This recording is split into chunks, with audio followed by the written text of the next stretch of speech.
My next guest is once described as having a voice that's all string vest and indignation. He's a Cockney boy from the buildings who became a Hollywood star. But he's not simply a film star, he's also one of the finest movie actors in the business. Moreover, he's one of the best-loved British film stars ever. Ladies and gentlemen, Michael Caine.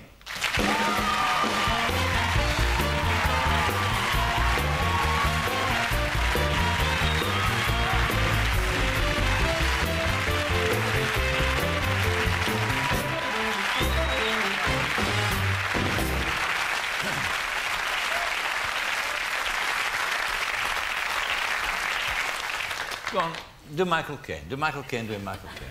Michael, yeah. My name is Michael Caine. Not many people know that. I was listening to Harry. I always thought it was crabs that made the holes in the beach.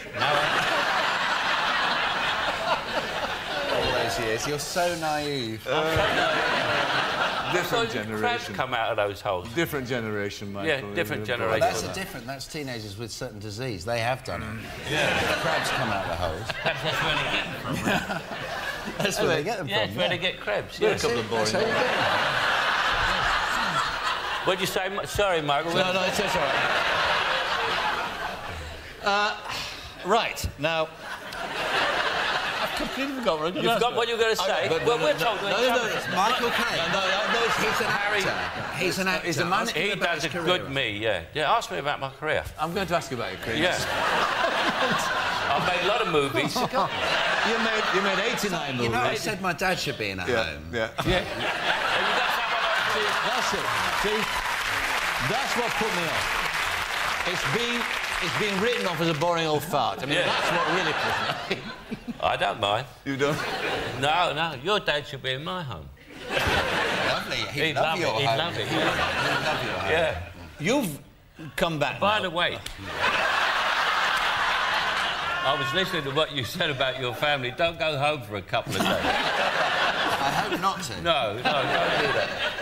So, sorry, Michael. What were you saying? Look, let's get this. This is Michael Parkinson. This is Michael. It was Michael. But what I want to talk about now is the career. Now, we had a lull in your career. You didn't do a lot of movies for a while. Yes. Why was that?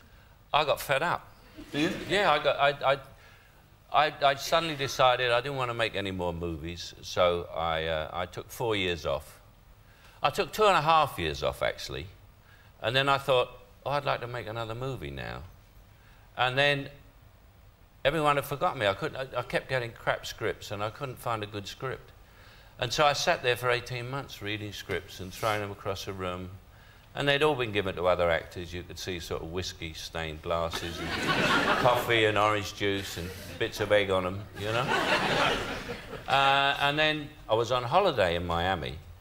And Bob Rafelson was there with Jack Nicholson and said, will you do a little part in this movie? It's called Blood and Wine. Yeah. And I did that little part and I so enjoyed it, I thought I'd go back to work. That's what started it. Right. And then I looked for a script for 18 months. And finally, I got Little Voice, which I decided to do. It's a wonderful part for you. Play part of Ray Say, this very seedy, and yet, in fact, vulnerable. And there's something very sympathetic about him as well, in a sense. Yeah, I've always played a lot of villains, a lot of unpleasant guys, and people say they kind of come out sympathetic, and that's because the way I play them is because nobody is a villain to himself. Everybody thinks they're very nice. You may think someone's an absolute creep, but he doesn't think he's a creep. He thinks he's great because he knows his good bits, you know? Well, let's have a look at the clip from the film that we showed. Before we do that, let's set up the scene. Little Voice, of course, is this girl, played by Jane Horrocks, who was a disturbed child. That's right. She suffers from agoraphobia. Agoraphobia, and she's There's a wonderful line that's not in the film, which they cut out. I don't know why they cut it out. And her mother says to her, she suffers from agoraphobia. And her mother finds out that she suffers from agoraphobia. And so she says to her, if you suffer from agoraphobia, you can get out.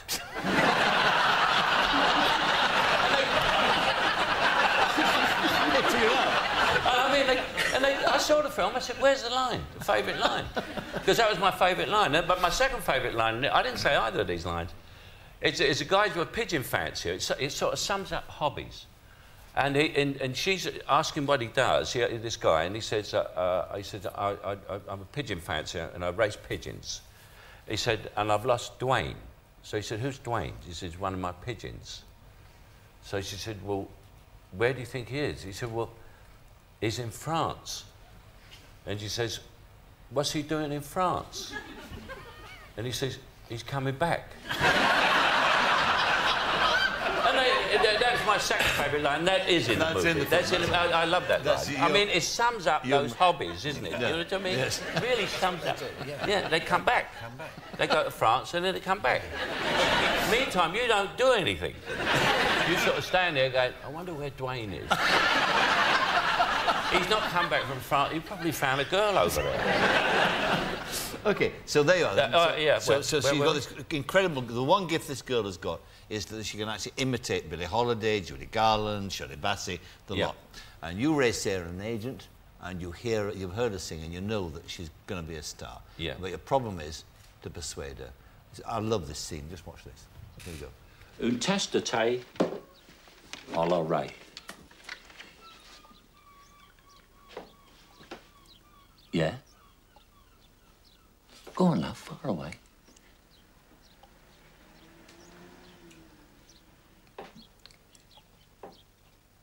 In show business. In show business, yeah. In show business. Did you ever meet Shirley Bassey? Shirley? Dear old Shirley. Shirley. To be honest, love, as I remember, I don't think our paths ever crossed. I did meet Des O'Connor, though. And Charlie Williams. Freddie Mr. Parrotface Davies. I suppose the biggest name I ever met was Monroe. Marilyn? Matt. You remember him? The singing bus conductor. No? You like Marilyn, yeah? Yeah. Can you do her as well? Go on. I'll bet you can. Oh, there you go. I have this thing about saxophone players. I don't know what it is. My spine turns to custard. I get goosebumpy all over. Frick me. That's amazing. Christ, I don't believe that. Listen, LV. Listen. You are my discovery. I found you, right? Me. Always remember that. As a matter of fact, here. Take one of my new cards. I left it for you in case I missed you. Look. It's gold.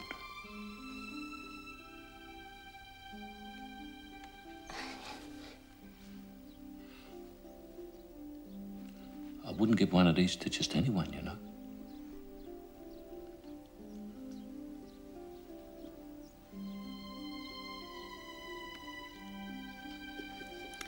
Now, look, I know you're a bit on the quiet side, but I'm a big noise in these parts, and together, you and me, we could set this place on fire.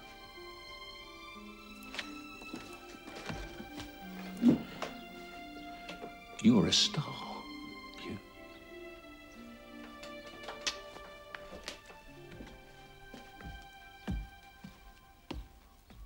You're a nutter.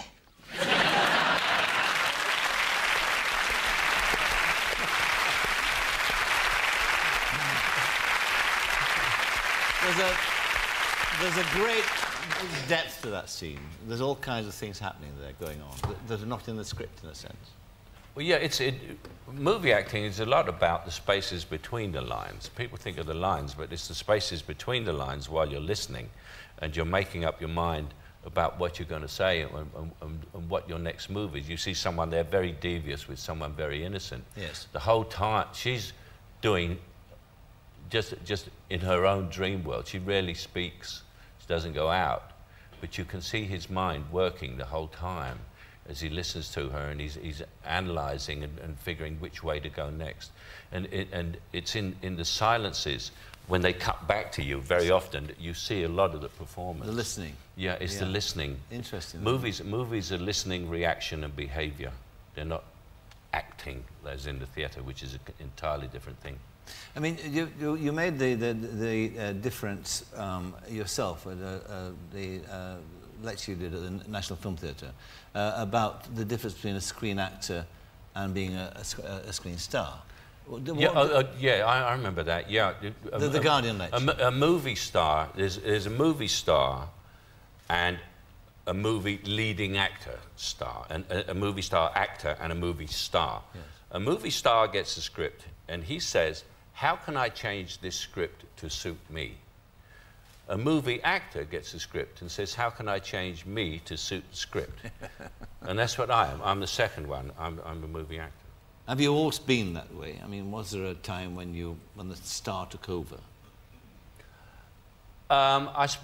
It's unconscious, but people always see you in what you're doing, so it's your personality will come through in it if you have one.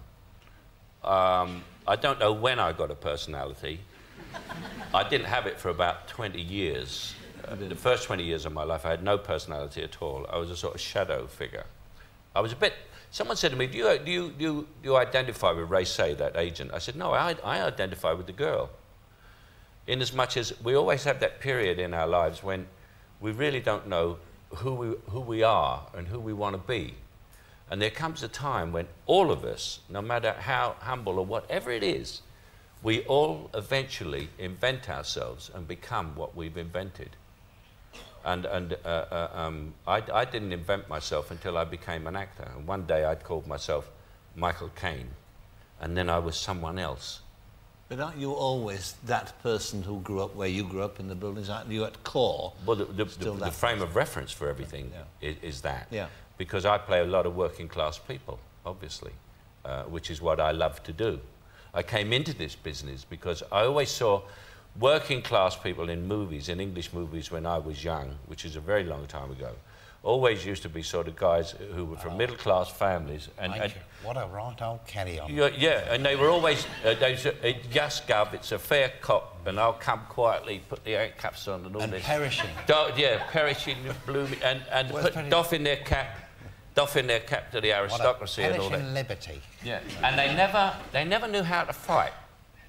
You would get in a fight, they'd always go, and you'd say, what is going on here? You know, and I really became an actor to get my own type of person right. I thought, I can do that better than he's doing it. Well, it's nothing to do with being a movie star. It was just this guy pouncing about at being working class and grovelling and grovelling. The working class never grovel. They don't give a toss about anybody. You know, we don't care. I'm saying we don't care, like I'm some big working class. But it was a thing, the class thing in this country was much, much stronger when I was very young. Yes. And I was always very aware of it. And the villains were always sort of terribly like that sort of chaps, and suddenly they'd be, "God blimey, Gov, you know, I'll come quietly, it's a fair cop."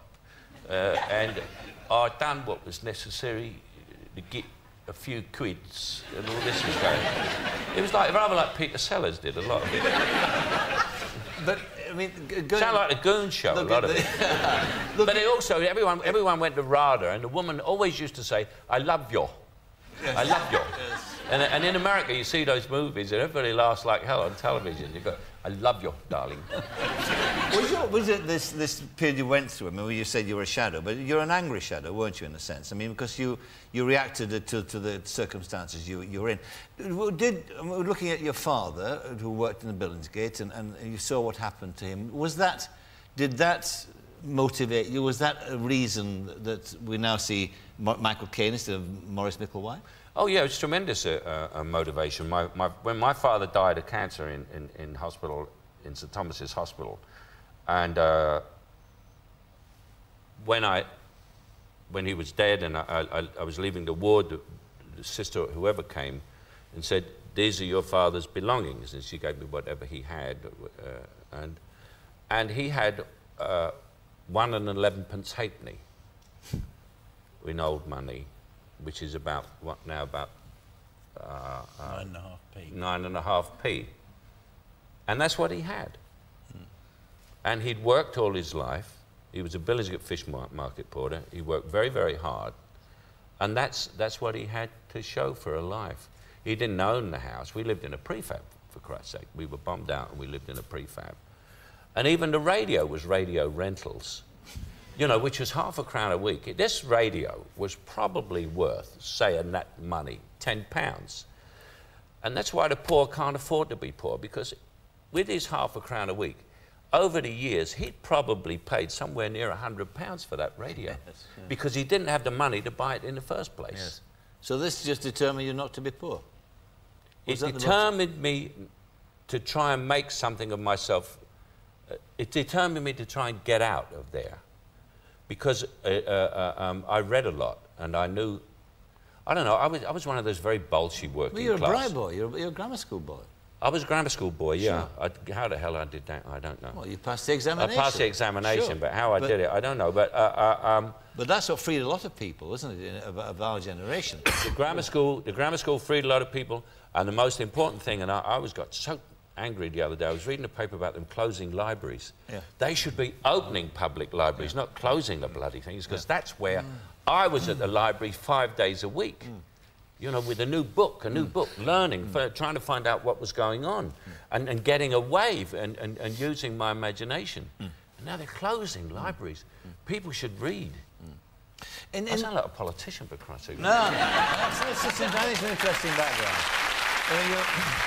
See, your background was everything that Harry wanted his to be, in a sense, wasn't it, when you were... Oh, yes. When I was a teenager, I definitely wanted to be Michael Caine. Did you? I still do. Do you? Oh, yeah. I'd like to be... You are Michael Caine sometimes. I've seen your show. Sometimes. Yeah, that's not me. That's Paul does that. Is it Paul? I just write it, yeah. Oh, do you write it? Yeah, I just thought it'd be a funny idea. That's Have you as a nosy neighbour. Yeah. That's funny, because that's the last thing I am. What it is I have nosy neighbours. That's why it's funny. Yeah, that's right. Is that right? Yeah. Oh, thank you. You were saying... Well, I mean, were you like Harry, though? I mean, were you this sort of disturbed adolescent? I mean, were you very disturbed, uncertain about your but I'm talking in the sort of terms of you know, the sexual thing of, you know, being attracted. Oh, the sexual thing. South London, when 40, 50 years ago, was like Sicily. I mean, if you kissed a girl. If you kissed a girl on the lips, two brothers would come round the next day with a wedding ring and a shotgun. I mean, you couldn't do anything. You really couldn't do anything. It was a nightmare. Nightmare. I mean, I was so glad when the 60s started. Yes. Jesus. but were you, well, I mean, when I was reading your book, it's interesting that you've been, through your career, this very attractive man, or women have all adored, and yet when you read what you look like as a baby, for instance, I mean, I've never read a description as you give of yourself in the book as a baby. You were what? You were... I had some vitus dance, and I had weak ankles with special boots that you had. Yes. Those were vitamin deficiencies in the diet. That's why. Your ears? I had my ears stuck out, and my mother used to clip my ears with elastoplast. She used to put elastoplast behind my ears. And so I have the flattest ears you've ever seen. And the problem is with that is your ears should stick out a bit to catch the sound. But if you look at mine, I'm always saying, I beg your pardon, it's not because I'm deaf, it's because sound goes straight by.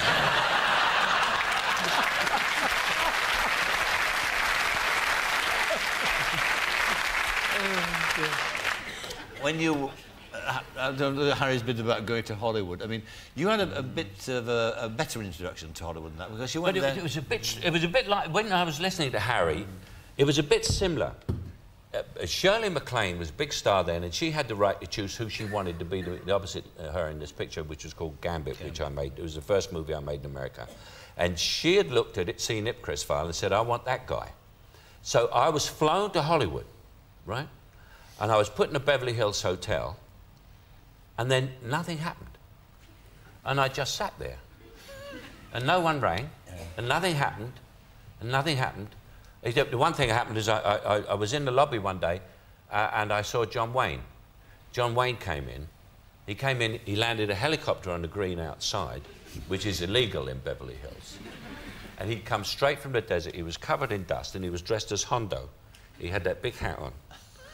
And he came in and he went to the desk. And this is me, I was just hanging around the lobby. That's all I did all day, hang around the lobby. And he came in and he looked at me and he said,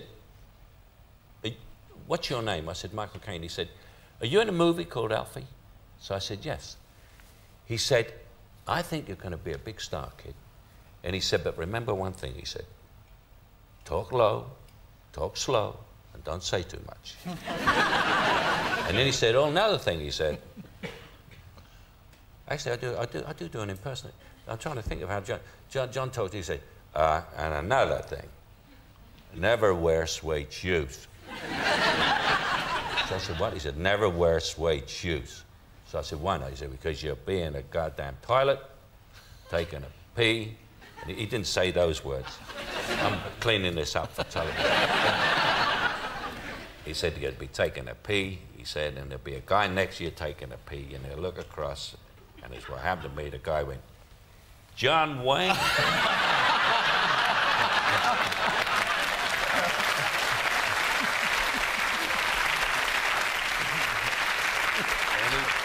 And he said, and he peed all over my shoes.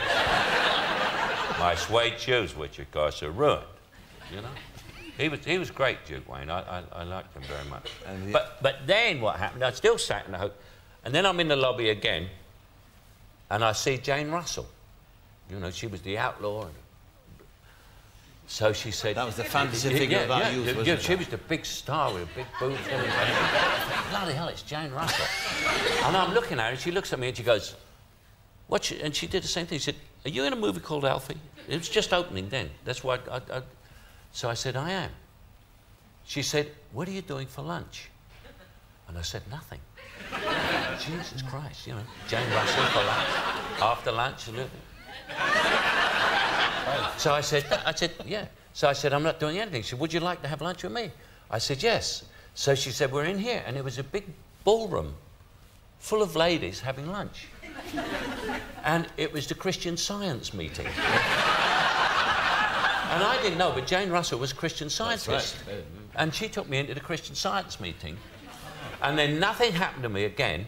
I haunted the lobby, but nothing else happened. I didn't see any more movie stars. And then Shirley MacLaine gave a party for me. And it was a stunning thing for me, because I'm still, you know, I've never been to Hollywood. And I'd met John Wayne, I'd met Jane Russell, and it was sort of nerve-shattering. And she gave me this party, and I was very nervous. And everyone came, not because of me, obviously because of Shirley. And the first person to walk in was Gloria Swanson, and the second one was Frank Sinatra. And I nearly bloody died. And the thing I noticed about Gloria Swanson, she was only about that big. She was tiny. Yeah, she's about the same size as Queen Victoria. We had her on the same manner. Yes, but we had her on the show with Dame Edna Edbridge, and she actually thought that Dame Edna was a woman. And when I introduced her... I tell you another one of those, Lillian Gish. Lillian Gish, I thought Lillian Gish was dead. And we were at this American Film Institute tribute, and it was, and they gave this award for the best female student director of the year, called the Lillian Gish Award, and it was this table. And the light went on this table, and Lillian Gish always wore very white makeup, right? And this bright light, and this white figure came up from the table. And I said to my wife, "That's the best hologram I've ever seen." I thought it was a hologram. You know what George Burns said to her when he met her? No. He said, "I thought we were dead." But Hollywood is like that. Hollywood is... I mean, I was out shopping one day. I was just out shopping, and Fred Astaire came along with a shopping bag. And I knew Fred Astaire. He went, "Hi, Mike." I said, "Hi, Fred. How you doing?" And it's like a kind of crazy... But Fred always did his own shopping. He always did that. He used to dance down the street. No, he didn't. He never danced unless he was paid. He wouldn't dance with anybody. Right. He wouldn't dance at a party or anything like that. He wouldn't get up and have a dance. But he just did it. He insisted on doing his own shopping. Are you enchanted by these tales of Hollywood? I mean, They're amazing, aren't they? is the ambition even stronger now to go there? Yeah. To be the film star? Yes, please. You think your dad would I'd approve? like to be. I don't know how I do it. How do I do it? How do What? I do it? I just go there and have a party for myself. No, Shirley you go MacLaine. there and get There's a pity, you see. This would have happened because Shirley MacLaine, I was on a show with her. Well, the next day I got a call saying Shirley MacLaine would like to have tea with you. And I thought, oh, no, you know, God, I couldn't do that, you know. No. Well, it might have been that party with all those people there, mightn't it? Yeah, Christian Frank Scientist. Sinatra might have been there. Or Christian Scientist. Oh, that would have been lovely, yeah. That is so No, but disappointing. you- That's I like think- Pamela Anderson being a Christian. Pamela she Anderson? probably is. In fact, they're all Christian Well, she scientists may be a now, aren't scientist, but I don't know about... Let's not get into Pamela Anderson. Listen, you've won an award, the Golden Globe, Yes. for Little Boys. Yes. And we shall know next week, I think, if you're up for an Oscar. Yeah, I they? think Have you ever got one? an Oscar? Oscar? Yes. What was it for? Hannah and her sisters. I was going to say, I hope... Yeah, I've been nominated 3 times before. 4 times, but I've only won it once. But, I mean, what I always think that actors give their best performance at the Academy Awards, sort of sitting there, pretending to be... Yeah, they do that. It's when you lose. I've done that 3 times. Have you? What's Yeah. The nominees are Warren Beatty, Robin Williams, Dustin Hoffman, and the winner is Gregory Peck. And you go...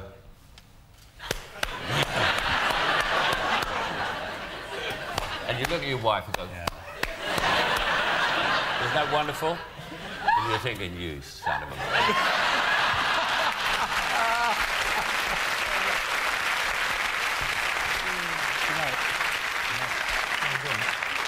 It's a quick story about that. The BAFTAs this year, Paul Whitehouse, my partner, was up against me for 2 awards.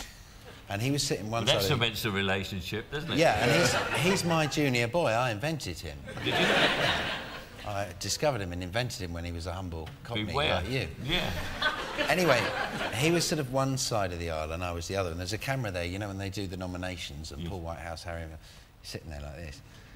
And then they say, and the winner is Paul Whitehouse. And I, Did you do that? Yeah. You didn't go... and they, no, I went like that. And they showed it. Then later on, and I thought, oh, well, at least I've done that, because that's what you want to see at home. Yeah. And later on came the second nomination. And the guy came up, and the cameraman, and he sat on my lap and just filmed Paul. He didn't film me at all. He literally sat on my lap and, like, started filming Paul. And I said, and the winner is Paul, you know. I think I know this might be Paul. But Not in the frame, yeah. In No, Hollywood, sat you're, no matter what happens in Hollywood, you're always put in your place in the sort of order of importance of the press's point of view. Right. And it happened to me. My foot still hurt. I'm still limping on this left foot, right? Because I heard it at the Golden Globes. And the reason I heard it at the Golden Globes is I'm sitting at this table, and Gwyneth Paltrow's sitting at that table, right? So everything's fine. She's in a Miramax film, Shakespeare in Love, and she won the female thing of the I won. And we're all sitting there, and it's all quiet, and we're listening to the show. It wasn't our turn. We were miles away. We're all sitting there. Suddenly, a mass of photographers came dashing up, treading all over my feet. A big guy smashed on my feet, and I thought, what happened? Nobody won anything. And I looked over, and Ben Affleck had sat down next to Gwyneth Paltrow, and that's what it was all about. Right. And these photographers, I was going, they were pushing me back here, and you suddenly realise what's important in show business, you know? Yeah, that's right. So next up, what? Well, next up is, I've already done the next ups. Yes. I did a comedy in Los Angeles in the summer called The Debtors. And then I did a picture again for Miramax, which I just finished in Massachusetts, called The Cider House Rules. Oh, that's John Irving. John Irving's book, yeah. One is a comedy and one's a very, very serious thing. And I'm on jet lag moving into a house. I have a new house and I'm moving into it with jet lag.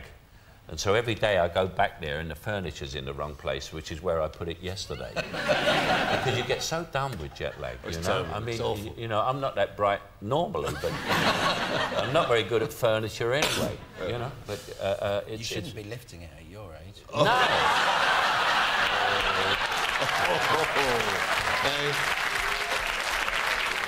I've got a great sympathy for his dad. I think his dad's one of the most noble men I've ever seen, actually. To have brought this thing up, I mean, really. No, all I wish is you'd get to my age. I wonder if you do. Yeah, the ambition will be of everyone in the business to get to your age and still be as good as you are at what you do. That's the thing. Michael Caine, thank you very much indeed. Thank you.